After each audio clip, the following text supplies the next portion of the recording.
themselves. It's like going back to what you said earlier about taking it slow. I can imagine someone saying, well, I can't afford to take it slow. I've got bills to pay. I mean, this is sort of I don't expect you to have a solution. No, Yeah. Yeah. it's something that's popped up, which again, it's not easy. It's and certainly not an easy answer, but has definitely helped me at times when I felt like that kind of resistance. You're kind of like between a rock and a hard place. You don't like the situation you're in, but it's very scary to take on that next step.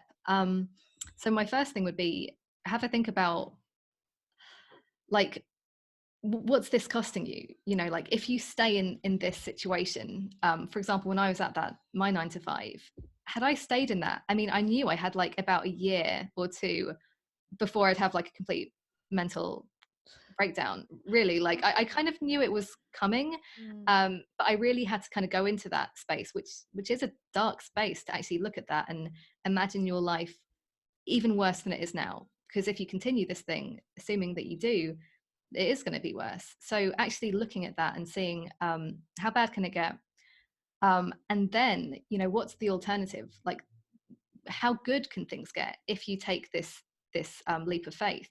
Yeah, so it's kind of thinking, how bad can things get, how good can things get, and do you want it enough? Because in many cases, people don't actually want it enough, and maybe they don't need to make a radical change, they just need to change something very small in their life, and even their day-to-day life. But yeah, I love that stuff. I love like helping people crack that code of like, okay, so what's wrong right now and how can we make it better? Yeah, that's a really useful mental strategy. And another thing I always ask people to think about is that, yes, there's a risk to changing, but there's also the risk to not changing.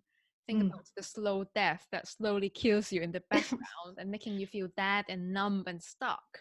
Yeah, that's often enough to scare people. I mean, if in doubt, move towards that fear. That's when fear is useful. Yeah.